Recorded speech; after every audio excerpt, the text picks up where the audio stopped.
What's up, RollinwithCarlos family? What's up, Gator Nation? Today we're gonna go ahead and cover the USF related situations. The former Gators have blasted Napier after disastrous loss. That was written by a friend of the channel, Cam Parker, and then we're gonna read another one of a friend of the channel and my co-host for Swamp Cast, the pregame and postgame show that we're doing. My friend also, and also Gators SI writer also, Dylan Olive. He wrote minor mistakes kill major expectations. And I believe he's going to say, without saying it specifically in that article, that Billy Napier is on the hot seat. But let's go ahead and get started to see which former Gators blasted Billy Napier after the USF loss this past Saturday.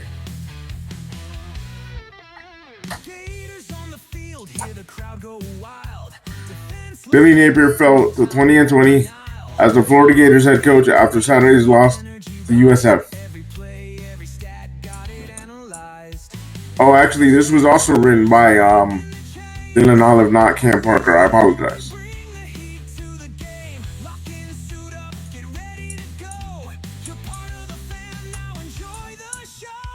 History was made in the swamp on Saturday, with the Florida Gators losing to the South Florida Bulls in football for the first time ever, leaving Billy Napier once again exiting Ben Hill Griffin Stadium to the victory chance of an in-state opponent early in the season. While the tune of USF's fight song was likely something Napier wished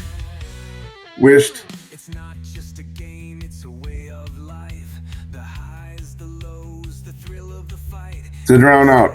The noise from former players on social media was much more detrimental to the fourth-year head coach. Jim McElwain and Dan Mullen era's running back LaMichael Perine criticized the offense scheme during the loss. LaMichael Perine posted, "No way, we're still running this high school offense, man."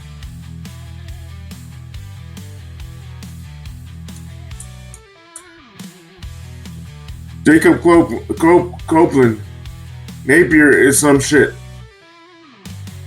Amongst the enraged Gators, Twitter former Florida players joined in bashing the coaches, namely head coach Billy Napier, sharing their unfiltered opinions after an embarrassing home loss for their former program.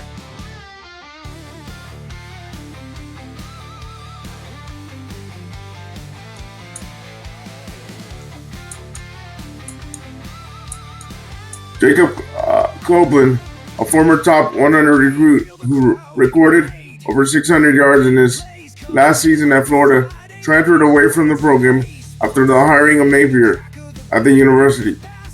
While not unusual for a player to leave during a coaching change, he seemed to imply that the circumstances were not so simple. "People were mad I left," the former Florida wideout wrote. "I don't want to leave. After my talk with him, I knew what it was." The opinions on Napier continue to flow in from former players, from disappointment to tell-alls about their times under the Gators head coach. Though the loss led many to question his ability to win Florida games, the tweets spread questions about his actions off the field as well.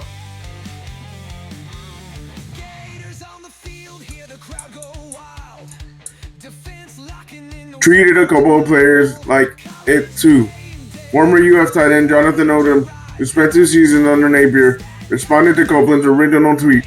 Basically, in 2023, while playing on a half a leg, "I got a concussion on this play after I didn't clear protocol. After 2 weeks, they called me in and accused me of faking it. That's just the start of it." Odom continued, claiming Napier told his dad, a member of the Gators Hall of Fame, that the comments were just a motivational tactic.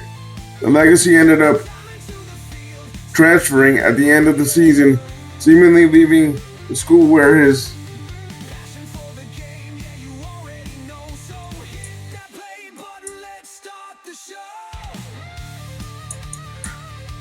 dad found so much success with bad blood.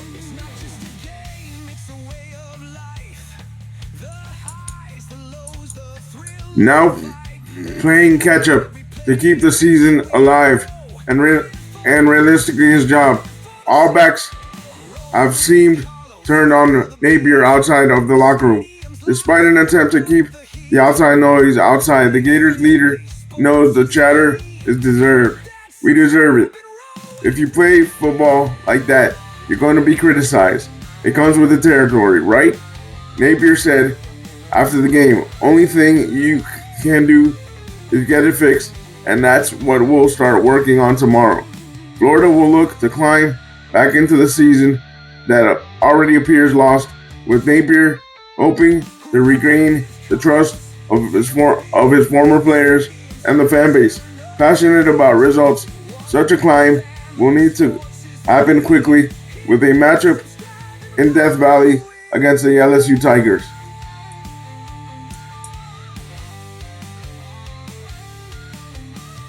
Up next for the Gators, team unlikely to be ranked after a disastrous Week 2 loss.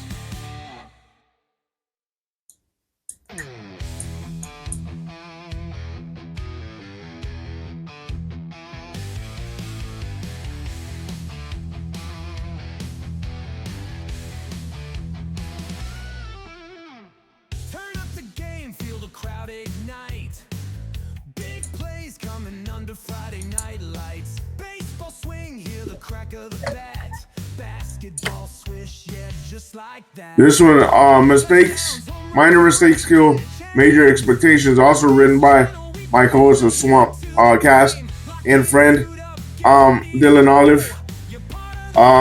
And then I'll give you my thoughts.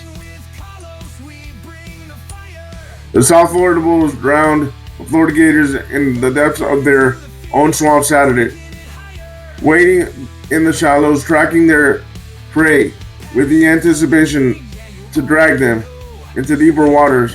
The Bulls became the apex predator, playing the exact game they wanted to do, too, and trudging Florida into a battle just long enough to steal a win and against a more talented opponent.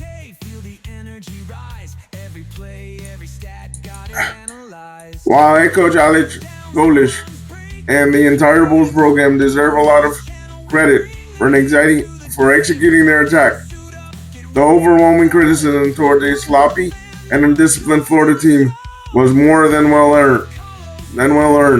We deserve it. If you play football like that, you're going to be criticized, Billy Napier said after this disastrous loss. It comes with the territory, right? The Gators had the talent to win on Saturday and the opportunity to put the game away early, consistently finding the red zone and their offensive drives while holding the Bulls to 3 points for the first 28 minutes of the game, while averaging 12 plays and 67 yards gained per drive. Florida only managed 9 points in the half, despite scoring 2 touchdowns with another slipping through their hands.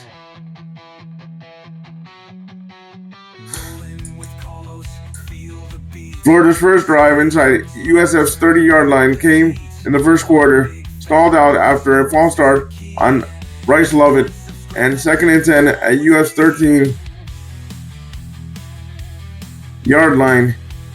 An incomplete pass from DJ Lagway set up 3rd and 15. A 9-yard catch by J. Michael Sturtevant got some of the last yards back, but Florida was forced to settle for a 28-yard field goal by Trace Mack. Florida's next drive had much more success, but even more failures. The Gators had a pair of touchdowns called back to penalties, with a 20-yard rush by Kobe Jackson nullified by a hold of Perine Waits.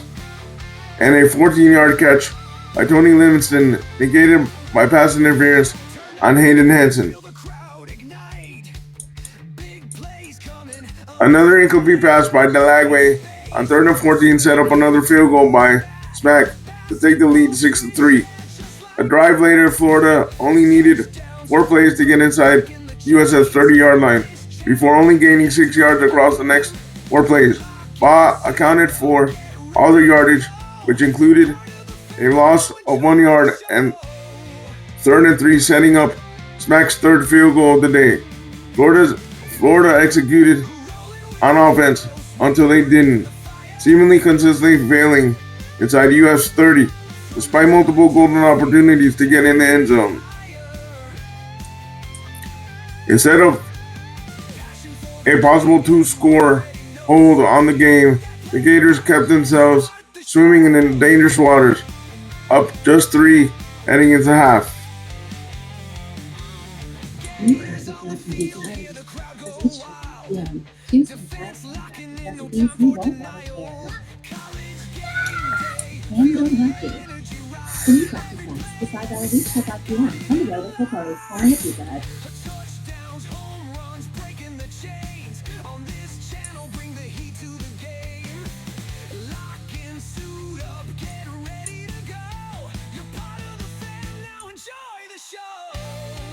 Out of the locker room, Napier's team, a roster filled with experience in hardship and driven by resilience, got the ball first with a chance to respond to adversity with a knockout punch that would likely kill any threat South Florida had built. Instead, they went 3 and out, finishing the drive with negative 8 yards on 3 plays. After a stop by the Gators defense, Florida's offense went 3 and out for the second straight possession.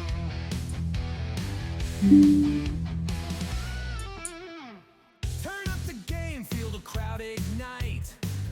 Big plays coming under Friday night lights.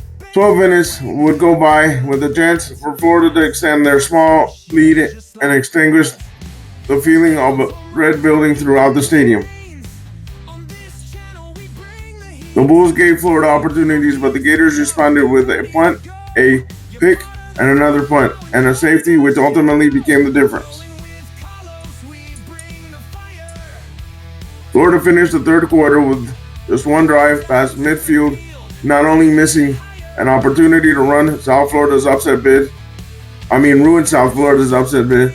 before it got too serious, but handing the Bulls their first lead on a golden platter. Though the Gators would grab the lead back on heroics of Vernell Brown III, the common theme of missed opportunities continued. A true championship competitor, probably ranked as the number 13 team in the country, may have finished the game with a stop while up 16-15 with 11 minutes to go. Not the 13th ranked Gators. A true Florida Gator football team, whether extremely talented or not, should have just ended it with a stop and the ball back with less than 3 minutes remaining. Not the 2025 Florida Gators. The opportunity was there to streaking down the field in orange and blue jersey with the number 8 on his back, but on par with the night as a whole. It slipped right through the fingers, giving South Florida yet another chance they so desperately needed. A myriad of small mistakes, and the Bulls were in the driver's seat, just 89 yards from etching their names in history. Yet Florida was not done helping them do so yet. While the minor mistakes may have gotten them to the brink of an upset, Brendan Bett's saliva finished the job.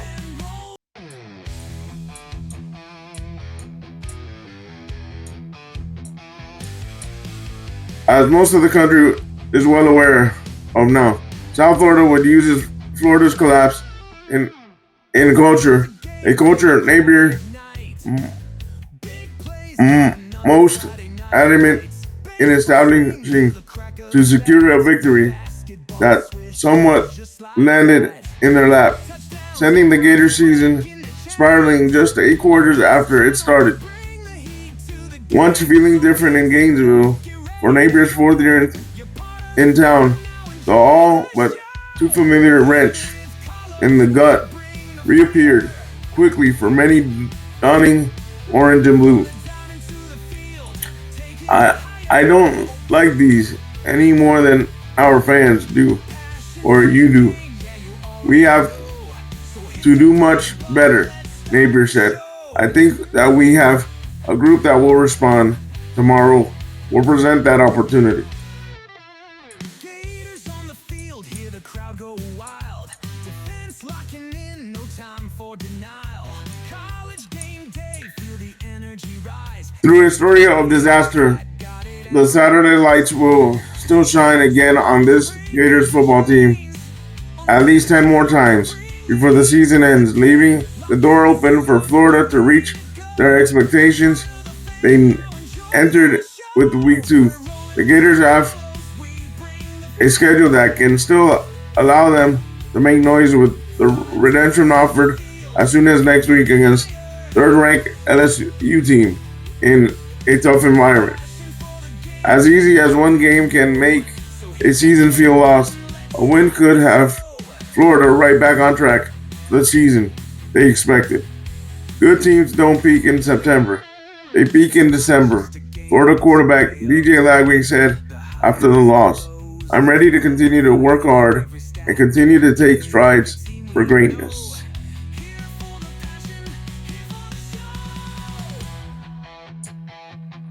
A difficult path to making the season successful. The Gators will need to first win the battle against themselves, limiting the minor mistakes that may have killed major expectations they had this year. Dylan, I totally agree with this article and the article before. Like we spoke on our Swampcast show previously, Billy Napier is on the hot seat, Gator Nation and the Rolling with Carlos fam, and he has to prove Gator Nation and myself and other Gator fans that he's not Ronzook 2.0, and that's still out to be determined. Now he's got to go win 3 or 4 or 4 or 4 if we fall the next 2, meaning to LSU and Miami, and we fall to 1 and 3. I believe he will not be the Gators head coach after the Miami game if we go to 1 and 3. Leave me your comments down below, and like always, we'll talk to you soon. Stay positive, stay on your grind, and go Gators. Ready to go. You're part of the fam now, enjoy.